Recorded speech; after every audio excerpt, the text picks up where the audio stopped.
गरीब अनाथ बहनों का जादुई पर्स पेड़। ये कहानी है बहादुरगढ़ गांव में रहने वाली दो अनाथ बहनों पूजा और पल्लवी की, जिनका जीवन बड़ी गरीबी में गुजर रहा था। 20 बरस की पल्लवी पूजा की बड़ी बहन थी। वह महज 12 साल की थी जब उसके माता पिता गुजर गए। गनीमत थी कि पल्लवी ने अपने माँ की देखा देखी कपड़ों की कढ़ाई बुनाई सीख ली, इसलिए उसके हाथों में सिलाई कढ़ाई की कला कूट कूट कर भरी हुई थी, जिसका प्रयोग करके उसने बहुत ही कच्ची उम्र में अपनी बहन की परवरिश की। दिन का आधा पहर बीत गया, अब तक एक भी ग्राहक नहीं आया। ये क्या, गागर में एक भी बूंद पानी नहीं बचा। इससे पहले कि सांझ ढले जल्दी से जाकर नदी से पानी ले आती हूँ। पल्लवी गागर उठाकर पानी भरने नदी की ओर निकल पड़ती है, जहाँ कुमुद उसे देखकर कहती है, अरे पल्लवी बेटिया, बड़ी लंबी उम्र पाई है तूने। अभी कुछ पलचेन पहले तेरे ही चर्चे चल रहे थे। क्यों कुमुद काकी, मैं क्या कोई फिल्मी सितारा हूँ? अरे बेटी, तू सितारा नहीं बल्कि वो जुगनू है जो जंगल के अंधेरे को काटने के लिए कड़ी मेहनत करता है। तुझ में अनमन तेरी माँ की परछाई झलकती है मुझे। अपना जीवन झोंक कर अपनी छोटी बहन को 12वीं करवाया और अब उसे कॉलेज भी भेज रही है। काकी, पूजा मेरे जीवन की जमा पूंजी है। मैं चाहती हूँ कि वह कॉलेज की पढ़ाई पूरी करके एक अफसर बने। फिक्र मत कर पल्लवी, भगवान तेरे मन की मुराद पूरी करेगा। इतने के बाद कुमुद वहाँ से चली जाती है और पल्लवी नदी के तट पर बैठकर बातें करने लगती है। जानती हो नदी, मेरी पूजा आज से कॉलेज जाने लगी है। अब वह दिन दूर नहीं जब पूजा अपने पैरों पर खड़ी हो जाएगी। गांव में बहती उस नदी से गरीब पल्लवी का बचपन से गहरा नाता था। वो हमेशा घंटों उस नदी पर बैठकर बातें करती। अरे सूरज डूब गया, मुझे घर चलना चाहिए। जैसे ही पल्लवी घर पहुंचती है तो उसकी छोटी बहन पूजा गुस्से में बड़बड़ा रही होती है। अरे पूजा, यूं गुस्से में गुब्बारे जैसा मुंह क्यों बनाया हुआ है? मुंह नहीं बनाऊं तो और क्या करूं मैं तो पहले से कहती आ रही हूँ कि मुझे एक पर्स दिला दो, मगर तुम्हारे पास मेरे खातिर पर्स खरीदने तक का पैसा नहीं है। इसीलिए आज कॉलेज के पहले दिन ही पर्स की कमी के कारण मेरी बेइज्जती हो गई। अब मैं कभी कॉलेज नहीं जाऊंगी। ये बोलकर पूजा सो जाती है, मगर देर रात पल्लवी जागकर उसके लिए कपड़ों से पर्स सिलकर उस पर हाथों से कढ़ाई करती है। अगली सुबह, अरे पूजा, तुम जाग गई? ये देखो, मैंने तुम्हारे लिए ये प्यारा सा पर्स सिला है। मुझे नहीं चाहिए ये झोला छाप पर्स। बचपन बीत गया मगर ना तो तुमने मुझे प्याज रोटी के अलावा कुछ खिलाया, ना एक पर्स दिलाया। तुम जैसी बहनों को तो डूब मर जाना चाहिए। अपनी बहन की ये बात सुनकर पल्लवी की पलकें भीग जाती है और वह भागती हुई नदी में आकर कूद जाती है। तभी अचानक नदी की गहराई में कुछ जड़ें उसको जकड़ लेती हैं, जिसके बाद वह पर्स के पेड़ों की दुनिया में पहुंच जाती है, जहां नदी के बीचों बीच गहराई में कई सारे रंग बिरंगे पर्स के पेड़ लहलहा रहे होते हैं, जिसको देखकर पल्लवी हैरत अंगेज होकर कहती है, ये कैसे अजीबोगरीब पेड़ हैं जिस पर पर्स उगते हैं? क्योंकि हम जादुई पर्स के पेड़ हैं। जैसे कि मेरी डालियों पर पिंक कलर के पर्स लटके हैं, इसलिए मैं हूँ पिंकी पेड़। और मैं हूँ चमकू पेड़, और ये है हमारे साथी। कहो तुम्हें किस कलर का पर्स चाहिए? पर्स के जादुई पेड़ का ये सवाल सुनकर पल्लवी फुसफुसाते हुए बोलती है, पूजा को पिंक कलर बहुत पसंद है, मुझे ये पिंक वाला पर्स चाहिए। पल्लवी के इतना कहते ही जादुई पिंक पर्स से लदी हुई पेड़ की डाली उसकी ओर झुक जाती है और पल्लवी एक पर्स तोड़ लेती है, जो देखने में बहुत ही अनोखा होता है। तुम्हारा शुक्रिया जादुई पेड़ पर्स। इस पर्स के लिए क्या तुम मुझे यहाँ से बाहर जाने का रास्ता बता सकती हो? जाओ, जाकर उस नाव में बैठ जाओ, वो तुम्हारे शब्दों को सुनकर तुम्हें तुम्हारी मंजिल तक ले जाएगी। पल्लवी खुश मन से पर्स लेकर घर लौट आती है। उस पर्स को देखकर पूजा खुशी से उछलकर बोलती है, अरे वाह, ये पर्स तो बहुत ही प्यारा है, मगर तुम्हारे पास इसे खरीदने के पैसे कहाँ से आए दीदी? पूजा, मुझे ये पर्स खरीदना नहीं पड़ा, बल्कि ये मुझे जादुई पर्स के पेड़ ने दिया है। जादुई पर्स के पेड़ का जिक्र सुनकर पूजा के होश उड़ जाते हैं। पर्स का पेड़, वो भी गहरी नदी के अंदर? ये कैसे मुमकिन है? हाँ पूजा, तुम्हारी बहन बिल्कुल सच बोल रही है। क्या तुम मुझे उस नदी के अंदर बसे जादुई पर्स के पेड़ के पास ले चलोगी? हाँ जरूर, हम कल वहाँ चलेंगे। अगली सुबह होते ही पल्लवी अपनी बहन के साथ नदी पर आती है और किनारे पर लगी नाव में सवार हो जाती है। सुनो नाव, हमें इस नदी में बसे जादुई पर्स के पेड़ के पास ले चलो। अचानक नाव की डंडी खुद ब खुद खेवते हुए नदी के बीचों बीच गहराई में बसे जादुई पेड़ के पास आ जाती है, जहाँ सभी पेड़ रंग बिरंगे सुंदर सुंदर पर्स से लदे होते हैं। आओ आओ, हम जादुई पर्स के पेड़ के पास आओ। सचमुच ये जादुई पर्स के पेड़ तो दुनिया में 8वां अजूबा है। तारीफ के लिए तुम्हारा शुक्रिया। सुंदर लड़की, कहो तुम्हें कौन सा पर्स चाहिए? जादुई पर्स के पेड़ के पूछने पर पूजा बेझिझक बोलती है, इस बार मुझे अपनी बड़ी बहन के लिए पर्स चाहिए, मगर एक पर्स में बात नहीं बनेगी। मेरी दीदी बचपन से गरीबी में आग गड़ा गड़ा कर कपड़ों में कढ़ाई करती है और जी तोड़ मेहनत के बाद भी उन्हें इतने पैसे नहीं मिलते। क्या तुम हमें ढेरों पर्स दे सकती हो ताकि मैं और मेरी बहन पर्स बेचकर अपने गरीब जीवन में बदलाव ला सकें? हाँ, क्यों नहीं। तुम चाहो तो मेरी डालियों पर उगे सारे चमकीले पर्स ले लो। और मुझ पर भी उगे पिंक कलर के पर्स ले जाओ, क्योंकि पिंकी है पैसे वालों की। हाँ, वैसे बाजार में पर्पल रंग के पर्स ट्रेंड में है, इसलिए मुझ पर लगे पर्स को भी ले जाओ। इसके बाद सभी पर्स के पेड़ अपने डालियों को झुका देते हैं और दोनों अनाथ बहनें सभी पर्स को तोड़ लेती हैं। शुक्रिया जादुई पर्स के पेड़, तुमने हम बेसहारा बहनों की मदद की। शुक्रिया तो हमें तुम्हारा करना चाहिए, क्योंकि तुमने हम जादुई पेड़ों पर लगे पर्स के बोझ को घटाया है। इसके बाद दोनों अनाथ बहनें उन पर्स को लेकर बाजार में बेचने पहुंचती हैं। पर्स ले लो, पर्स, प्यारे प्यारे पर्स, सुंदर पर्स, बिल्कुल कम बजट में। बेसहारा बहनों की बुलाहट सुनकर बाजार में खड़ी लड़कियों की भीड़ वहां घिर जाती है। अरे कितने का है एक पर्स? एक पर्स सिर्फ 50 रुपए का है। ये तो बम्पर धमाका हो गया। इतने कम बजट में इतने सुंदर पर्स, मुझे ये चारों पर्स चाहिए। इस तरह सुबह से शाम तक दोनों बहनों के सारे पर्स बिक जाते हैं और उन्हें बड़ी कमाई होती है। ऐसे ही रोजाना वो जादुई पेड़ के पास जाती हैं और खूब सारे पर्स ले आकर उन्हें बाजार में बेचती हैं। धीरे धीरे उनकी गरीबी की रेलगाड़ी रईस पने में बदलकर पटरी पर चली जाती है। एक दिन गरीब गिरधारी उनके घर पर आता है। अरे गिरधारी भैया, आप यहाँ? क्या बात है भैया, सब गनीमत तो है? नहीं, तुम्हारे भाई की हालत भिखारियों से बदहाल हो चली है। तुम तो जानती हो कि मैं अनपढ़ गवार हूँ, इसलिए मुझे कोई भी काम नहीं देता। ऐसे के परिवार के पेट पालने पर आफत आ गई है। जी कर रहा है कहीं डूब धंस कर मर जाऊं। अरे भैया, अपनी बहनों के रहते आप ऐसे क्यों बोल रहे हो? चलो हमारे साथ। दोनों बहनें उसे लेकर नाव में बैठकर पर्स के जादुई पेड़ के पास आती हैं, जहाँ जादुई पेड़ पर उगी पर्स की जगमगाहट चारों ओर छिटकी हुई थी। अरे ये क्या, पेड़ पर पर्स? कहीं ये मेरी आंखों का धोखा तो नहीं? नहीं, ये खरा सच है, चाहो तो छू कर देखो। जादुई पेड़, इन्हें तुम्हारी मदद की जरूरत है। इनके पास कोई भी काम नहीं, इसीलिए इन्हें अपनी डालियों पर फलवंत पर्स को देकर मदद करो। क्यों नहीं पल्लवी, हम तो बने ही मनुष्यों की मदद करने को हैं। एकाएक सभी जादुई पेड़ की तनी हुई डाली झुक जाती है और गिरधारी खूब सारे पर्स तोड़कर गांव लौट आता है।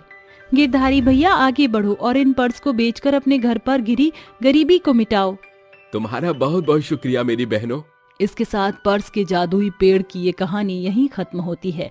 पल्लवी ने कहा, सोचा था कि कल तक जो काम के लिए लोगों के आगे हाथ पसारती थी, पर्स के जादुई पेड़ों से उनका जीवन फर्श से अर्श पर आ जाएगा और उन बेसहारा बहनों के हाथ लेने के लिए नहीं बल्कि मदद करने के लिए उठेंगे। रात का समय होता है। गांव के सभी लोग सो रहे थे, लेकिन गांव के अंदर एक छोटे से घर में लाइट जल रही होती है। उस घर में एक व्यक्ति अपने हाथों से पर्स बना रहा होता है। ओ, रात घड़ी हो गई है, जल्दी से पर्स बनाकर मैं भी थोड़ा आराम कर लेता हूँ। कल मुझे ये पर्स बाजार में बेचने हैं। बिरजू रात भर कई सारे पर्स बनाता है और अगले दिन सुबह होते ही उन सभी पर्सों को अपने ठेले पर रखकर बाजार में बेचने के लिए निकल जाता है। अरे पर्स ले लो, पर्स, हाथ के बने हुए प्यारे प्यारे पर्स। ऐसे मजबूत पर्स कहीं नहीं मिलेंगे साहब। बिरजू पर्स बेच ही रहा होता है कि तभी अचानक से एक बहुत ही रफ्तार के साथ कार आ रही होती है, जो बिरजू के ठेले में टक्कर मार देती है, जिसकी वजह से बिरजू का एक बहुत बड़ा एक्सीडेंट हो जाता है और वो बेचारा वहीं तड़प तड़प कर मर जाता है। बिरजू के एक्सीडेंट की खबर एक राजू नाम का लड़का उसके घर देने के लिए जाता है। अरे कमला आंटी, कहाँ हैं आप? अरे जल्दी आइए बाहर। अरे देखिए कितना बड़ा अनर्थ हो गया है। राजू कमला को उसके पति के एक्सीडेंट के बारे में बताता है, जिसके बाद कमला अपनी बेटी चंदा के साथ एक्सीडेंट वाली जगह पर पहुंच जाती है और अपने पति की ये हालत देखकर फूट फूट कर रोने लगती है। हे भगवान, ये क्या हो गया मेरे साथ? एक ही तो मेरे घर में कमाने वाला था, उसे भी तूने मुझसे छीन लिया।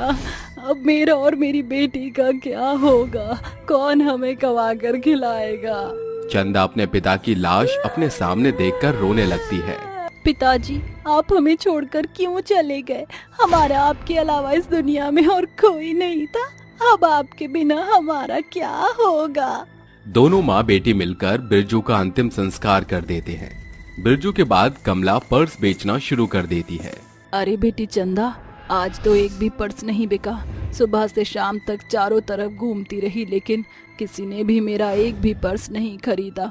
कोई बात नहीं माँ, आप चिंता मत कीजिए, सब कुछ ठीक हो जाएगा। दोनों माँ बेटी की आंखों में आंसू होते हैं। दोनों उस रात पानी पीकर सो जाती हैं। अगले दिन जैसे ही सवेरा होता है, चंदा नींद से जागती है। अरे माँ, मुझे रोज सुबह उठाती हैं, आज माँ ने मुझे उठाया ही नहीं। चंदा अपनी माँ के पास जाती है, जिसके बाद वो अपनी माँ का तपता हुआ शरीर छूती है। अरे ये क्या? माँ की तबीयत तो बहुत ज्यादा खराब है। अब मैं क्या करूँ? दवाई लाने के लिए भी मेरे पास पैसे नहीं है। एक काम करती हूँ, आज मैं ही पर्स बेचने चली जाती हूँ। जो भी पैसा कमाऊंगी उससे माँ के लिए दवाई ले आऊंगी। चंदा के ठेले पर कुल मिलाकर 3 से 4 पर्स होते हैं, जिन्हें वो बेचने के लिए निकल पड़ती है। लेकिन कुछ गुंडे उससे वो भी छीन कर ले जाते हैं। चंदा रोते हुए कई लोगों के पास जाती है और अपने लिए कोई काम मांगती है, लेकिन कोई भी उसे अपने पास काम पर नहीं रखता। बेचारी रोते रोते गांव के एक पेड़ के नीचे जाकर बैठ जाती है। अब मैं क्या करूं? पर्स बेचने निकली तो गुंडों ने वह मुझसे छीन लिए। अपने लिए काम ढूंढने गई तो किसी ने मुझे काम नहीं दिया। माँ की तबीयत भी ठीक नहीं है। अब मैं दवाई कैसे लेकर जाऊंगी? वो वहाँ पर रो ही रही होती है कि तभी एक बहुत ही बुजुर्ग आदमी उसके पास आता है और उससे कहता है, अरे मेरी मदद करो बेटी, मुझे बहुत जोरों से भूख लगी है, खाने को कुछ भी नहीं है, मेरे पास कुछ भी नहीं है, किसी ने मेरी कोई मदद नहीं की, मैं तुम्हारे आगे हाथ जोड़ता हूँ, मेरी मदद करो, अरे कुछ खाने को दे दो। मेरे पास तो केवल किराए के 10 रुपए ही हैं, लेकिन कोई बात नहीं, मैं पैदल ही चली जाऊंगी। इन बेचारे बाबा को कुछ खाने को ला देती हूँ। चंदा अपने पास के 10 रुपए से उस बुजुर्ग आदमी को एक वड़ा पाव ला कर देती है, जिसके बाद वो बुजुर्ग आदमी वड़ा पाव खाने लगता है। ऊपर वाला तुम्हारी सभी इच्छाएं पूरी करे और तुम कभी परेशान ना हो। आशीर्वाद लेने के बाद चंदा अपने घर के लिए निकल पड़ती है। पैदल चलते चलते कुछ ही दूरी पर जब वो सड़क पार करने वाली होती है, सड़क के दूसरे किनारे से एक छोटा सा बच्चा पैरों से रेंगता हुआ सड़क की तरफ आ रहा होता है। लेकिन उसी वक्त सामने से एक बहुत बड़ा ट्रक भी आ रहा होता है। हे भगवान, ये क्या? सामने से इतना बड़ा ट्रक आ रहा है, अब मैं क्या करूं? चंदा तुरंत भागते हुए उस बच्चे को बचाती है और उसे खरोंच भी नहीं आने देती, लेकिन बेचारी चंदा के हाथों पर खरोंच आ जाती है। हे भगवान, अगर मेरी माँ ने ये खरोच देख ली तो उन्हें तो बहुत दुख होगा। चंदा अपने घर की तरफ जाने लगती है, लेकिन तभी अचानक से उसे पीछे से एक बहुत ही मधुर आवाज में कोई बुलाता है। चंदा, रुको चंदा, कहाँ जा रही हो? पहले मेरी बात तो सुन लो। जैसे ही चंदा पीछे मुड़कर देखती है, वो बच्ची एक बहुत सुंदर परी में बदल जाती है। आप बच्ची से परी कैसे बन गई? क्योंकि मैं एक परी हूँ। मैंने परी लोक में कुछ नियम तोड़ दिए थे, जिसकी सजा देने के लिए परी लोक की महारानी ने मुझे धरती पर भेजा ताकि मैं किसी गरीब की मदद करूं। यहाँ आकर मैंने कई लोगों की परीक्षा ली, लेकिन कोई भी मेरी परीक्षा में सफल नहीं हुआ। लेकिन तुम बहुत अच्छी हो, तुमने अपने बारे में सोचे बिना ही मेरी मदद की। जब मैं तुम्हारे पास एक बूढ़ा आदमी बनकर आई और फिर जब मैं बच्चा बनकर आई, तब भी तुमने मेरी मदद की। मैं तुमसे बहुत प्रसन्न हूँ। तुम मुझे अपनी परेशानी बताओ, मैं तुम्हारी परेशानी को दूर करूँगी। परी की बात सुनकर चंदा की आंखों में आंसू आ जाते हैं, जिसके बाद वो परी को अपनी सभी परेशानियों के बारे में बताती है। तुम चिंता मत करो, आज के बाद तुम्हारी जिंदगी में कोई दुख नहीं आएगा। जैसा मैं कहती हूँ बस वैसा करना। ये लो, ये कुछ दाने हैं, इन्हें अपने घर के आंगन में जमीन के अंदर डाल देना। उसके बाद उस जगह एक पेड़ उग जाएगा, तुम उस पेड़ से अपने लिए कुछ मांग लेना। परी चंदा को दाने दे देती है और वहां से जाने से पहले वो चंदा के हाथों की खरोच भी ठीक कर देती है। जिसके बाद चंदा उन दानों को अपने साथ अपने घर ले जाती है और उन्हें अपने घर के आंगन में डाल देती है। जिसके बाद वहां एक बहुत बड़ा पेड़ उगाता है। वो पेड़ चंदा से कहता है, आज से तुम मेरी मालकिन हो।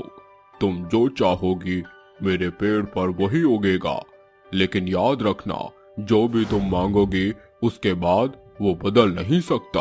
अब मैं ऐसा क्या मांगू जो मुझे चाहिए? चंदा उस पेड़ के आगे अपने दोनों हाथ जोड़कर खड़ी हो जाती है और अपनी आंखें बंद करके जादुई पेड़ से कहती है, जादुई पेड़, मुझे प्यारे और सुंदर नए डिजाइन के पर्स चाहिए जिन्हें देखते ही लोग उन्हें खरीद लें। ऐसे पर्स जो पहले कभी किसी ने ना देखे हों और ना खरीदे हों। चंदा के इतना कहते ही जादुई पेड़ के ऊपर नए नए प्रकार के और प्यारे प्यारे डिजाइन के पर्स उग जाते हैं, जिनमें कुछ सोने के पर्स भी होते हैं। जिसके बाद चंदा अगले दिन से जादुई पर्स के पेड़ से पर्स तोड़कर उन पर्स को ले जाकर बेचना शुरू कर देती है। उसके पर्स इतने सुंदर होते हैं कि गांव के सभी लोग उसके सारे पर्स खरीद लेते हैं। अरे वाह, आज तो मेरे सारे पर्स बिक गए। अब मैं इन पैसों से अपनी माँ के लिए दवाई लेकर जाऊंगी। चंदा अपनी माँ के लिए दवाई लेकर जाती है, जिसके बाद उसकी माँ भी जल्दी से ठीक हो जाती है। अपनी माँ के ठीक होने के बाद चंदा उसे परी के बारे में सब कुछ बताती है। उस दिन के बाद से चंदा और उसकी माँ कमला दोनों मिलकर गांव में पर्स बेचना शुरू कर देती हैं। देखते ही देखते उनके सभी पर्स बिकने लगते हैं और उनकी अच्छी खासी कमाई हो जाती है, जिसके चलते उनकी सभी परेशानियां धीरे धीरे दूर हो जाती हैं। अब वो अच्छी खासी जिंदगी जीने लगते हैं और वहीं दूसरी तरफ वो अपने साथ साथ गरीब और बेसहारा लोगों की भी मदद करते हैं। हमारे जैसे पता नहीं कितने और गरीब लोग इस दुनिया में हैं। हमें उनकी भी मदद करनी चाहिए। हाँ माँ, आप सही कहती हो। ना जाने कितने गरीब लोग पैसों के चलते अपनी जान दे देते हैं। अगर हम उनकी मदद करेंगे तो ऊपर वाला हमारी मदद करेगा। दोनों माँ बेटी मिलकर कई गरीब लोगों की मदद करती हैं और एक साथ खुशी खुशी रहती हैं। बसंतपुर गांव में आज मातम का माहौल छाया हुआ था। गांव गढ़ की बड़ी भीड़ में सफेद साड़ी में लिपटी उस विधवा को, जिसका नाम सीता था, उसे घेर रखा था। वह अपने पति के शव को उदास आंखों से निहार रही थी। उसका दुख दरिया बनकर बहे जा रहा था। तभी भीड़ में खड़ी रज्जो कहती है, जाने कैसी निगोड़ी किस्मत है बेचारी की। भरी जवानी में भगवान ने इसकी मांग सूनी कर दी। चिल्ला के चले जाने के बाद बब्बन ही तो था जो किसानी बनिहारी करके अपनी दोनों बहन और बीवी का भरण पोषण चला रहा था। मगर अब तो दो जवान ननद के ब्याह का भार तुझ भाभी के कंधों पर सवार है। चुप हो जा सीता, अगर आंसू बहने से मुर्दे जाग उठते तो गरीब दुखियारे लोगों के बहते आंसू से संसार समंदर में समा गया होता। रज्जो की बात सुनकर सीता आंसू पोंछकर अपने पति का दाह संस्कार करके अपनी दोनों ननद के साथ घर आती है। देखते ही देखते 2 दिन बीत जाते हैं। तान्या, त्रिशा, खाना खा लो। नहीं भाभी, मुझे भूख नहीं है। तुम्हें भले ही भूख नहीं लगी, मगर मुझे तो बहुत जोरों की भूख लगी है। और तुम तो जानती हो कि मुझे अकेले खाने की आदत नहीं। बस कीजिए भाभी, इस झूठे हंसी के बोझ तले दबे आंसू को कब तक लुकाएंगी? आप बह जाने दीजिए इस आंसू को, क्योंकि दर्द को सीने में दफन करना नासूर से बढ़कर है। सीता औंधे मुंह धरती पर बैठकर आंसू बहाने लगती है। कुछ देर बाद तीनों बेमन से खाना खाती हैं। क्या हुआ भाभी, खाने की थाली छोड़कर कहाँ खोई हुई हैं आप? कुछ समझ नहीं आ रहा त्रिशा। रसोई के खत्ते खाली हो गए हैं। दाना पानी खरीदने को भी हाथ में एक खोटा सिक्का तक नहीं। कल से कैसे जलेगा चूल्हा? भाभी, एक चारा है जिसे हमारे घर का चूल्हा उदास नहीं पड़ेगा। क्या तान्या? हम तीनों ही जानते हैं सीता भाभी की आप कितना स्वादिष्ट खाना बनाती हैं। कैसा रहेगा हम ननद भाभी एक ढाबा खोले? मगर तान्या, ढाबा खोलना इतना आसान नहीं। हमें कोई दूसरा उपाय सोचना होगा। भाभी, एक उपाय है। मुझे और तान्या को स्कूल से जो साइकिल मिली है उससे बात बन सकती है। खाना बनाने का भार आप संभाल लो और उन्हें बेचने की जिम्मेदारी हम उन्हें अपनी साइकिल की पिछली सीट पर बांधकर बेचेंगी। सीता अपने मंगलसूत्र को सुनार के हाथों सौदा करके कुछ पैसे मोल लेती है। अगले दिन सीता चढ़ते सूरज की लालिमा के साथ जागकर चूल्हा फूंककर खाना पकाने लगती है और दोनों ननद उन्हें साइकिल पर बांधकर बेचने निकल पड़ती हैं। आओ आओ लोगों और चखो ननद भाभी के भोजनालय में बने चटपटे खाने का स्वाद भरपूरी के साथ। खाने की खुशबू से मांद कर बसंता नाम का एक आदमी उनके पास आता है। अरे क्या क्या बेच रही हो खाने में? 4 रोटी, तड़केदार चावल, मिक्स सब्जी और साथ में चटनी का चस्का भी मौजूद है भाई जी। ठीक है, एक थाली तैयार कर दो। बसंता खाना लेकर बदले में उन्हें पैसे देता है, जिसे लेकर दोनों बहनें आगे निकल जाती हैं। देखते ही देखते दोपहर की धूप ढलते सूरज के साथ मुरझा जाती है। तान्या, अंधेरा घिरना शुरू हो चुका है, वैसे भी थोड़ा ही खाना बचा है, चलो भाभी हमारी राह देख रही होंगी। फिर तान्या और त्रिशा अपनी साइकिल पर सवार होकर तेजी से घर चली आती हैं। आ गई तुम दोनों, कैसा रहा पहला दिन? उतना खास तो नहीं भाभी, मगर पहले दिन के मुताबिक बेहतर था। पूरे 1000 रुपए की कमाई की है हमने अपने घर के ढाबे से। देखना भाभी, बहुत जल्दी आपकी बनाई खाने की प्रसिद्धि घर घर से पूरे आल्ट बाजार में छा जाएगी। तीनों ननद भाभी लगातार पूरी लगन से ढाबे के सपने के दृढ़ता से थाम कर भरपूर मेहनत करती हैं। जैसे जैसे सीता के हाथों से बने खाने का स्वाद निखरता चला गया, ग्राहकों की होड़ भी होती चली गई और उनका बड़ा इंतजार खत्म हुआ। भाभी, आपके हाथों के खाने की खपत बहुत ज्यादा ही बढ़ गई है।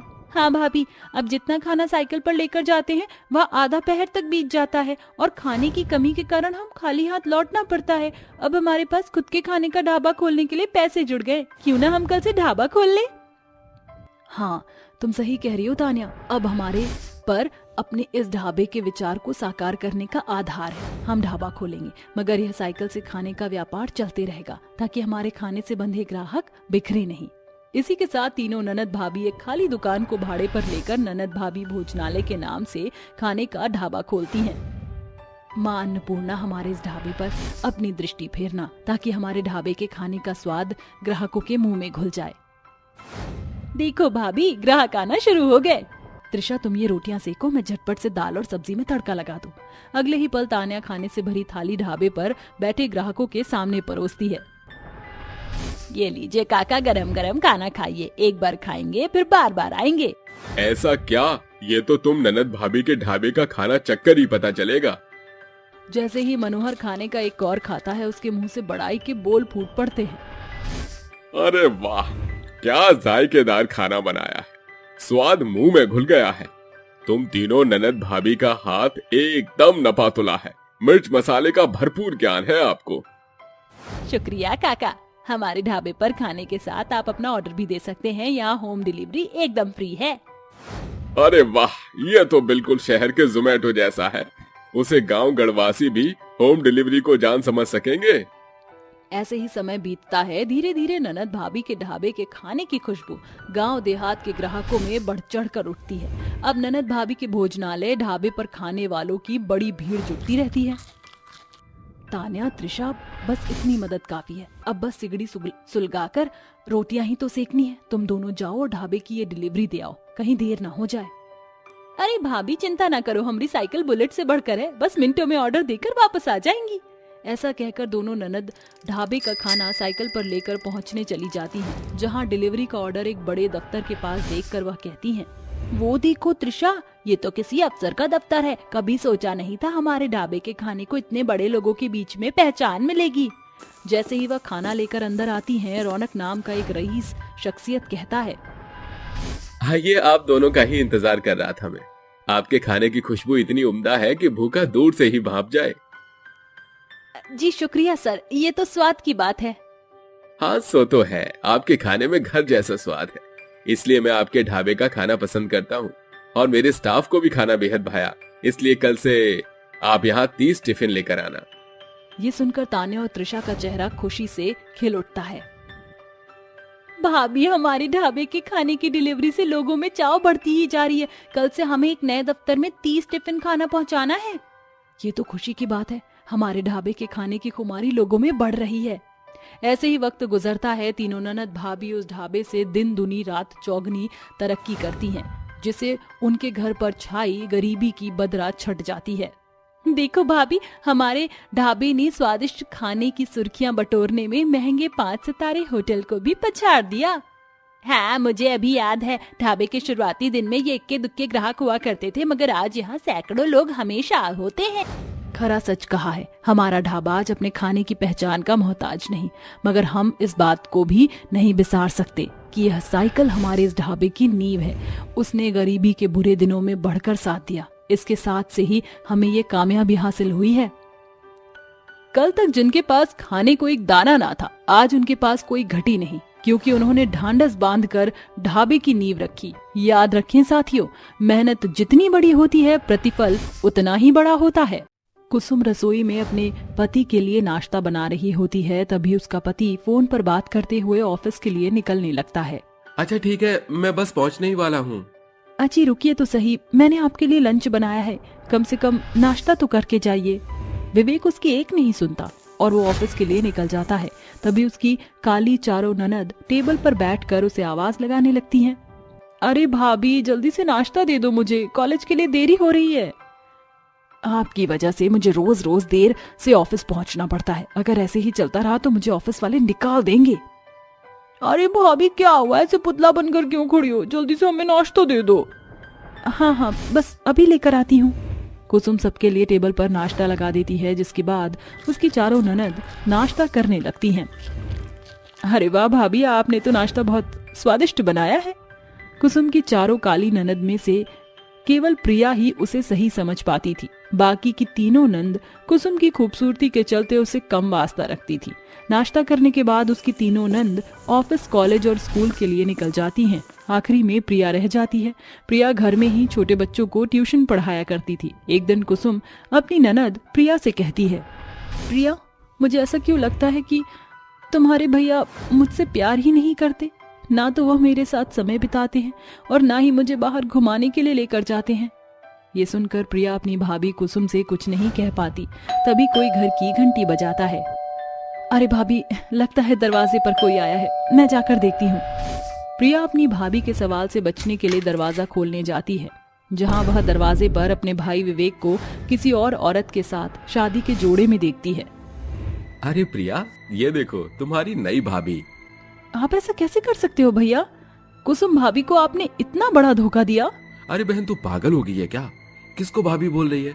इस गवार को? ये गवार मेरे लायक ही नहीं है और मैं इससे प्यार भी नहीं करता। मैं अंजलि से प्यार करता हूँ। आज से अंजलि तुम्हारी भाभी है। ये सुनते ही कुसुम रोने लगती है और रोते हुए विवेक से कहती है, ऐसा कैसे कर सकते हो आप? भला मेरे होते हुए आप मेरी सौतन ले आए। अरे मुझ में क्या कमी रह गई थी जो मैं पूरी ना कर सकी? अरे कमी ही कमी है, मैं तुमसे प्यार ही नहीं करता। वो तो मजबूरन माँ के कहने पर मैंने तुमसे शादी की थी। अब माँ तो इस दुनिया में रही नहीं, तो मैं क्यों समझौता करके तुम्हारे साथ रहूं? तभी विवेक की तीनों बहनें भी ये सब वहाँ आकर सुन लेती हैं, जिसके बाद उन्हें अपने भाई पर बहुत ज्यादा गुस्सा आता है। भैया, आप ऐसा कैसे कर सकते हो? आपने हमारा सर शर्मिंदगी से झुका दिया है। आपको दूसरी शादी करने का कोई अधिकार नहीं था, और अगर ऐसा ही था तो आपको हमारी भाभी कुसुम से शादी ही नहीं करनी चाहिए थी। देखो भैया, जाने अनजाने में आपसे जो भी गलती हुई है उसे सुधार लो, क्योंकि हमारे लिए हमारी भाभी कुसुम ही है। ओह, तो अब तुम चारों इस गवार की तरफ हो गई हो। अरे वैसे भी मुझे तुम चारों को अपनी बहन बोलने में बहुत शर्मिंदगी महसूस होती है, क्योंकि तुम चारों हो ही इतनी काली। अच्छा हुआ अब मैं इस औरत के साथ साथ तुम्हें भी छोड़ रहा हूँ। मैं अपनी पत्नी को लेकर यहाँ से हमेशा के लिए जा रहा हूँ। विवेक कुसुम के साथ साथ अपनी चारों बहनों को छोड़कर चला जाता है। विवेक के जाने के बाद उसकी चारों बहनें रोने लगती हैं। जाने से पहले कहा था कि हमारा भैया हमारा आखिरी तक सुरक्षा करेगा और हमारा साथ निभाएगा, लेकिन भैया ने तो एक औरत के लिए हमारा साथ छोड़ दिया। भैया पहले तो ऐसे कभी नहीं करते थे, फिर उन्होंने हमारे साथ ऐसा क्यों किया? उन्होंने तो हमें बीच रास्ते में ही छोड़ दिया। हमारे भैया के अलावा इस दुनिया में था ही कौन और। लेकिन देखो, उन्होंने तो मिनट से पहले हमारा साथ छोड़ दिया। भैया को हमारे होने से शर्मिंदगी महसूस होती है, क्योंकि हम चारों काली हैं। अरे काला होना कोई गुनाह है क्या? काले रंग और गोरे रंग में इतना फर्क क्यों करते हैं लोग? तभी कुसुम अपनी चारों नंद को गले से लगा लेती है और रोते हुए उनसे कहती है, अरे नहीं नहीं, तुम ऐसा क्यों सोचती हो? तुम चारों मेरे लिए बहुत अनमोल हो। मेरा तुम्हारे चारों के अलावा इस दुनिया में अब कोई नहीं है। तुम्हारे भैया हमें छोड़कर चले गए तो क्या हुआ? मैं तुम्हारे साथ हूँ और हमेशा तुम्हारे साथ खड़ी रहूंगी। अपनी भाभी का ऐसा बर्ताव देखकर उन चारों को अपने किए हुए पर शर्मिंदगी होती है। भाभी जी, भैया के रहते हमने आपके ऊपर बहुत अत्याचार किए, ऊपर से कभी सीधे मुंह से बात भी नहीं की। आप हमेशा हमसे प्यार करती थी और हमने हमेशा आपको घमंड दिखाया। आज पता चला कि अपने खून से ज्यादा कभी कभी पराया खून भी साथ देता है। भाभी, आप हमें कभी छोड़कर मत जाना। ऐसा मत सोचो, मैं तुम चारों को कभी छोड़कर नहीं जाऊंगी। तुम तो मेरी दुनिया हो। उस दिन के बाद से कुसुम अपनी चारों नंद का अच्छे से ख्याल रखने लगती है, जिसके बाद कुसुम की चारों काली नंद घर की सारी जिम्मेदारी अपने ऊपर उठा लेती हैं और नौकरी करके घर को चलाने लगती हैं। एक दिन कुसुम की चारों काली नंद आपस में बातें करने लगती हैं। जब से भैया ने भाभी को छोड़ा है तब से कुसुम भाभी बहुत ज्यादा परेशान और अकेली अकेली सी रहती हैं। तुम सही कहती हो, कुसुम भाभी अब बिल्कुल अकेली पड़ गई हैं। एक दिन हमारी शादी हो जाएगी, उसके बाद भाभी भी तो इस घर में अकेली ही रह जाएंगी। मेरे दिमाग में ख्याल आया है, क्यों ना हम अपनी भाभी की दूसरी शादी करवा दें। अभी वह जवान हैं, खूबसूरत हैं, कोई भी उनसे आराम से शादी कर लेगा। प्रिया की बात सुनकर उसकी बाकी की तीनों बहनें उसकी बात पर सहमत होती हैं। तुम बिल्कुल सही कहती हो, हमें उनके लिए कोई जीवन साथी ढूंढना चाहिए। वह चारों अपनी भाभी के पास जाती हैं और उन्हें शादी के लिए मनाने लगती हैं। तुम चारों ये कैसी बातें कर रही हो? भला मैं दूसरी शादी कैसे कर सकती हूँ? भाभी, आप थोड़ा दिमाग से सोचो। हम चारों की शादी हो जाएगी तो आप अकेली रह जाओगी और अभी आपके आगे पूरी जवानी पड़ी है, और फिर आपकी शादी होने के बाद भी आप हमारी भाभी ही रहोगी। वह चारों मिलकर कुसुम को बहुत समझाती हैं, जिसके बाद कुसुम शादी करने के लिए तैयार हो जाती है। उसी दौरान उनके पास एक कार्तिक नाम के लड़के का रिश्ता आता है। कार्तिक एक इंजीनियर था और पढ़ा लिखा समझदार लड़का था। वह चारों अपनी भाभी का रिश्ता कार्तिक से तय कर देती हैं, जिसके बाद शादी की रस्में शुरू हो जाती हैं। सबसे पहले हल्दी मैं अपनी भाभी को लगाऊंगी। प्रिया अपनी भाभी को हल्दी लगाती है और हल्दी लगाने की रस्म पूरी करती है। ऐसे ही वह मेहंदी की रस्म करते हैं और आखिरी में जब शादी वाला दिन होता है तो चारों बहनें मिलकर अपनी सुंदर सी भाभी को शादी का जोड़ा पहनाकर तैयार करती हैं। भाभी, आप बहुत खूबसूरत लग रही हो, किसी की नजर ना लगे आपको। चारों मिलकर कुसुम को मंडप पर लेकर जाती हैं, जिसके बाद कुसुम कार्तिक के साथ फेरे लेकर उससे शादी कर लेती है। जैसे ही विदाई का समय आता है, वह चारों मिलकर दरवाजे तक अपनी भाभी को छोड़ने के लिए जाती हैं। जैसे ही प्रिया दरवाजा खोलती है, दरवाजे पर उसका भाई विवेक खड़ा होता है। ये सब क्या चल रहा है यहाँ पर? मेरे होते हुए तुम किसी और से शादी कैसे कर सकती हो? जैसे आपने भाभी को धोखा देकर किसी और से शादी की थी, बिल्कुल वैसे ही आप हमारी भाभी के लायक हो ही नहीं। अपने सामने अपनी पत्नी को किसी और के साथ शादी के जोड़े में देखकर विवेक की आंखों में आंसू आ जाते हैं और उसे अपनी गलती का पछतावा होता है। मैं गलत था, मुझे मेरी गलती की सजा मिल गई। मैं तो माफी मांगने के लायक भी नहीं हूँ। कुसुम, मैंने तुम्हारा दिल दुखाया है, हो सके तो मुझे माफ कर देना। मैंने अंजलि से शादी तो कर ली, लेकिन अंजलि मेरा सारा पैसा लेकर किसी और के साथ भाग गई। काश मुझे सही और गलत में फर्क नजर आ जाता तो शायद मैं ऐसा कदम कभी नहीं उठाता। विवेक की चारों बहनें उसे नजरअंदाज कर देती हैं और अपनी भाभी की विदाई खुशी खुशी करती हैं, जिसके बाद कुसुम कार्तिक के साथ विदा होकर चली जाती है और खुशी खुशी उसके साथ रहने लगती है। आ गया, मैं वापस आ गया।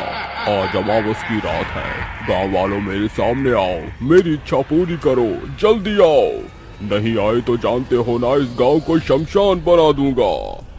भयंकर शैतान के बोलते ही आसपास का माहौल बिगड़ जाता है। तेज आंधी आती है, पूरे गांव की लाइट चली जाती है। गांव वाले लोग थर थर कांपने लगते हैं। तभी विनायक लालटेन जलाता है और शांता अपने बेटे को गले से लगा लेती है। विनायक जी, मुझे लगता है वो शैतान आ गया है। इस बार भी बलि लेकर ही रहेगा। मैं अपने बच्चों को नहीं देना चाहती विनायक। मेरा विनू अभी छोटा है, अभी तो उसे ठीक से 2 साल भी पूरा नहीं हुआ। तुम जानती हो ना, अगर हमने अपना बच्चा उस राक्षस को नहीं दिया तो वो सूंघते सूंघते यहाँ आ जाएगा, वरना गांव वाले हमसे हमारा बच्चा छीनकर उस राक्षस को सौंप देंगे। नहीं, मैं अपना बच्चा किसी को नहीं दूंगी। मेरा बच्चा देखे तो कितना छोटा है वो। अरे समझने की कोशिश करो शांता, हमें बच्चा देने जाना होगा। अरे वो आ चुका है। गांव के सभी लोग हाथ में मशाल लिए शांता के घर पर आते हैं। खुद दरवाजे पर खटखटाने लगते हैं। दरवाजा खोलो शांता, दरवाजा खोलो, वो राक्षस आ चुका है। हमें चलना चाहिए, वरना वो पूरे गांव को ले डूबेगा। विनायक, विनायक रोकिए ना इन्हें, रुकिए, आप मुझे छुपा दीजिए, वरना ये मेरा बच्चा मुझसे ले जाएंगे। दरवाजा खोलो, राक्षस आ चुका है, ज्यादा देर नहीं रुकेगा, अपने बच्चे को लेकर चलो। विनायक अपने 1.5 साल के बच्चे को शांता की गोद से जबरदस्ती लेकर उस राक्षस की ओर बढ़ता है और शांता उसका पैर पकड़कर अपने बच्चे की भीख मांगती है। पर विनायक आंखों में आंसू लिए दिल को संभाले आगे की ओर बढ़ता है और राक्षस को कहता है, राक्षस, ये लो तुम्हारी बलि, मैं अपने बच्चे को ले आया, ले जाओ इसे। आकर आ ही गया, मैं खुश हूँ। तुमने चुपचाप मुझे अपना बच्चा देना मंजूर किया। लाओ अब। विनु, मेरा बच्चा राक्षस, मैं तुम्हारे आगे हाथ जोड़ती हूँ, मेरे बच्चे को छोड़ दो, चाहे मुझे मार डालो। क्या है ये सब? क्या तुम इस बच्चे को देना नहीं चाहते?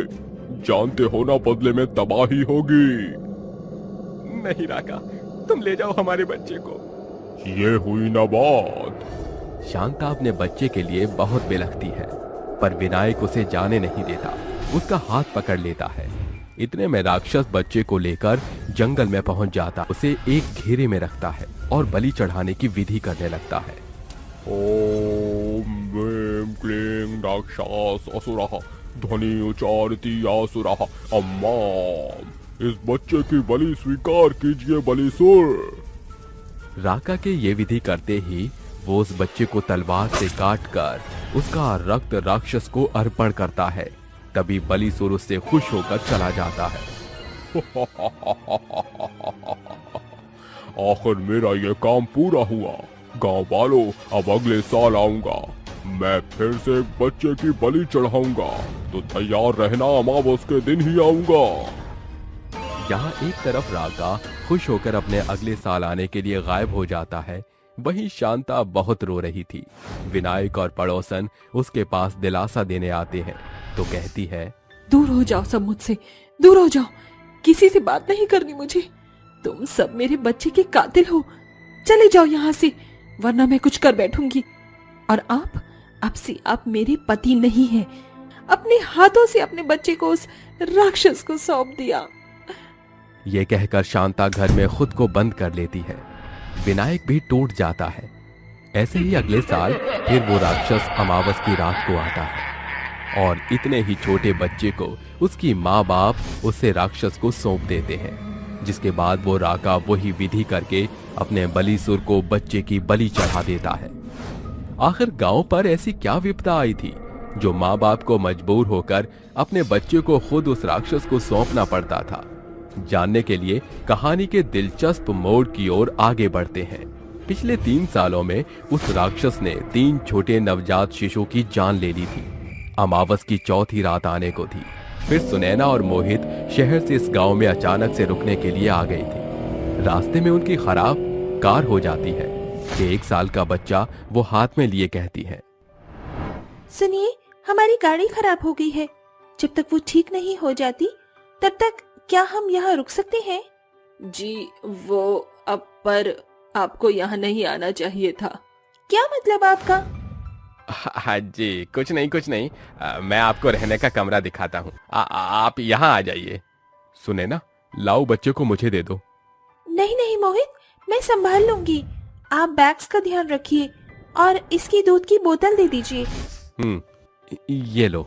इस तरह विमलेश और उसकी पत्नी उन दोनों को अपने घर का एक कमरा दे देते हैं। तभी विमलेश कहता है, हाँ जी, जब तक आप चाहें यहाँ रह सकते हैं, और कुछ चाहिए होगा तो हमें बता देना। जी जरूर। तभी विमलेश कमरे में छोड़कर अपनी पत्नी मोना से कहता है, अरे तुम पागल हो क्या, जो इन्हें सब कुछ बोलने वाली थी? विमलेश, मेरा बोलना जरूरी था, कहीं वो राक्षस इनके बच्चे को भी ले गया तो? 3 दिन बाद वो आने ही वाला है।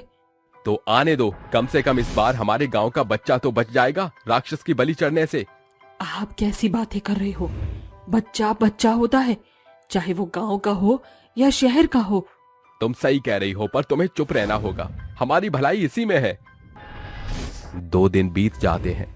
सुनैना और मोहित को गांव के लोगों का चुप चुप और डर के रहना बड़ा अजीब सा लगता है। अगले दिन अमावस की रात फिर आती है। तेज आंधी चलती है, लाइट चली जाती है। गांव के सभी लोग मशाल लिए इसी जगह खड़े हो जाते हैं और विमलेश मोना उसके बच्चे को उठाकर चल देते हैं। मेरे बच्चे को कहाँ लेकर जा रहे हो? और गांव में अचानक से अंधेरा कैसे हो गया? अरे राक्षस आ रहा है और तुम्हें अपने बच्चे की बलि देनी होगी। तुम्हारे बच्चे को ले जाएगा राक्षस। मेरे बच्चे को छोड़ दो, मैं अपना बच्चा किसी को नहीं दूंगी। क्या राक्षस राक्षस लगा रखा है तुम लोगों ने? ये इस गांव का एक नियम है। हर साल की एक अमावस की रात को राक्षस गांव के एक नवजात बच्चे को ले जाता है। तुम्हें इस गांव में आना नहीं चाहिए था। यहाँ नवजात बच्चा सिर्फ तुम्हारा है, इसलिए बलि तुम्हारे बच्चे की ही चढ़ेगी। ये क्या बकवास है? छोड़ो छोड़ो हमारे बच्चे को। ये गांव का काला सच है। तुम्हारी तरह 3 माओं ने अपने बच्चे को ऐसे ही खोया है।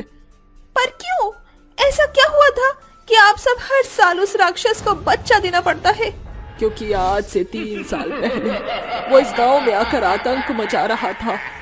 उससे बचने के लिए पूरा गांव उसके कदमों में झुक गया और कहा, सब तुम्हारे हाथ जोड़ते हैं, हमें बख्श दो, यहाँ से चले जाओ, मासूम लोगों को मत मारो।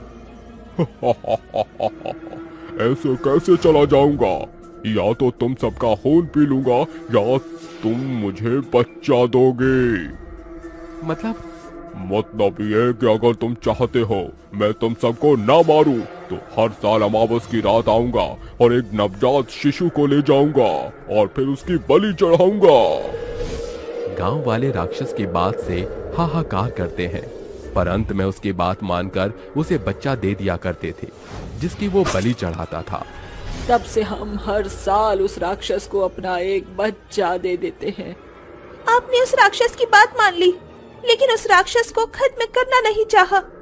पर मैं उस राक्षस को खत्म करके ही रहूंगी और अपना बच्चा हरगिज नहीं दूंगी।